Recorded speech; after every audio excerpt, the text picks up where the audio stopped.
President Obama's much anticipated speech at West Point on Tuesday night offers potentially the kind of strategically momentous chance to change the course of history that Richard Nixon's famous opening to China represented in 1972.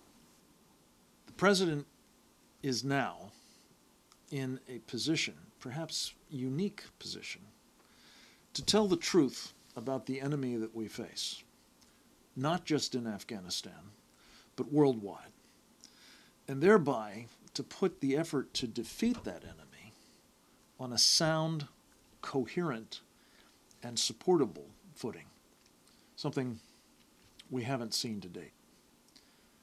Will he rise to the occasion is the question.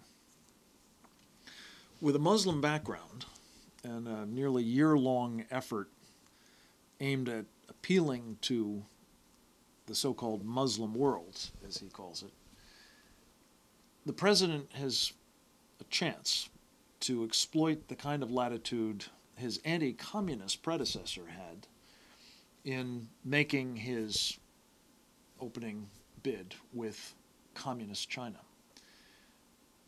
Having bowed to a Saudi king, having made highly publicized speeches to Muslims around the world from Turkey and from Egypt, having sought to endear himself to the Palestinians, and most especially having co-sponsored with the Organization of the Islamic Conference a truly problematic resolution aimed at restricting free speech.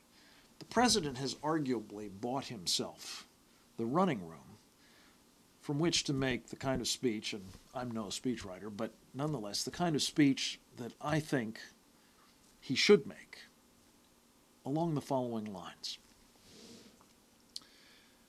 We're at war today, not against Islam, and certainly not against all Muslims. However, those Muslims who adhere to the repressive, indeed barbaric, and supremacist theopolitical legal program that authoritative Islam calls Sharia are assuredly at war with us. Such Muslims are engaged in the triumph globally of a theocracy and are called upon to engage in violent jihad where they can, to advance that end state, and where that's not practicable, to do so through stealthy means.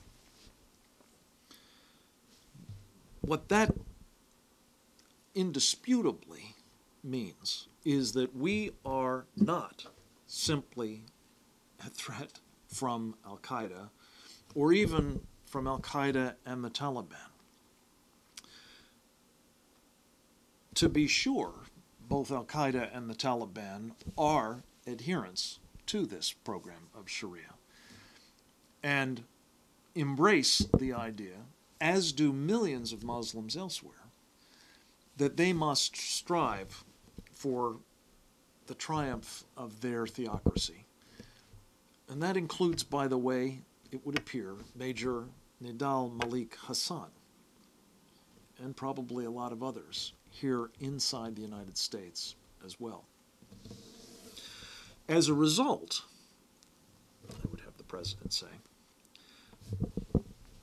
while the dangers posed to us are particularly evident in Afghanistan at the moment, and as a result, we must work to defeat those who embrace this ideology in Afghanistan, as recommended by General Stanley McChrystal, and in conformity with the strategy that President Obama announced himself back in March.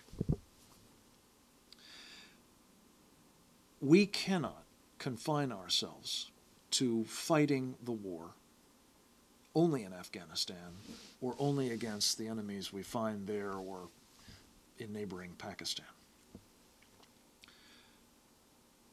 Our civilization and our way of life are anathema to those who adhere to Sharia wherever they may reside. And that is not, let's get this straight, that is not because of something we've done. Rather, it is because of who we are. Sharia demands the subjugation and destruction of societies like ours that embrace democracy and the rule of law pursuant to man-made statutes, the equality of women, the freedom of speech and other basic civil liberties, the separation of church and state, and so on. These are absolutely intolerable to those who embrace Sharia.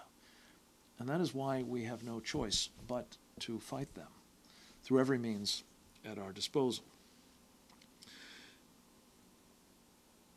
And I would hope the President would say that under his administration, we will do so comprehensively, systematically, and for as long as it takes.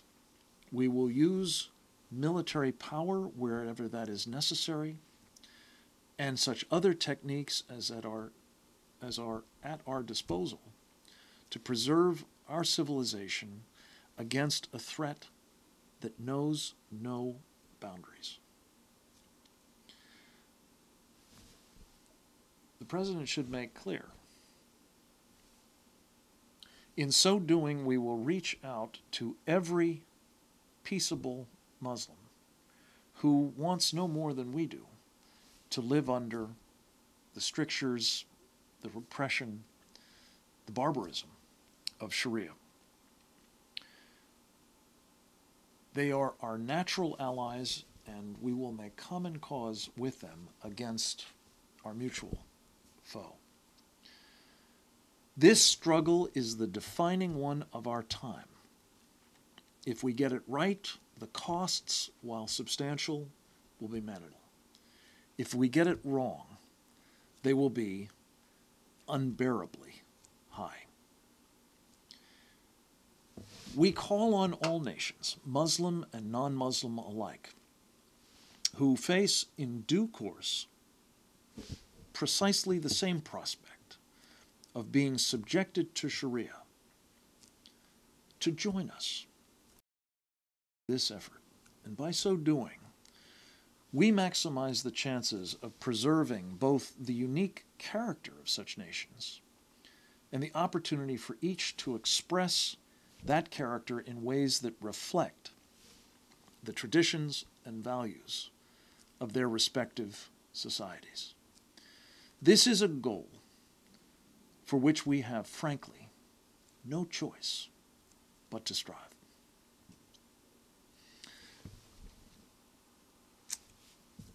It's deeply regrettable that Americans and freedom-loving people all over the world haven't heard a president say those sorts of things before now.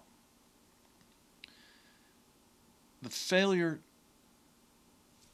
that has reflected that lack of clarity has unfortunately condemned us to the prosecution of open-ended and, at best, inconclusive military operations in Afghanistan and Iraq, uninformed by an understanding of what actually animates our enemies.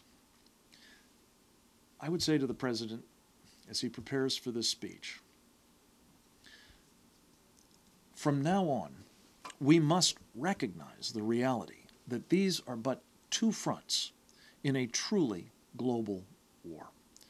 We cannot succeed in either, let alone both, of these theaters, to say nothing of the worldwide conflict in which we are engaged on a more broad basis, unless we come to grips with the catalytic role being played in that war by Sharia. President Barack Obama can draw on his credentials in the Muslim world, just as Richard Nixon did with his anti-communist bona fides in opening relations with the PRC, to redefine and redirect our national efforts to achieve the required victory over Sharia. Let us all pray that he will do so. Thanks for listening.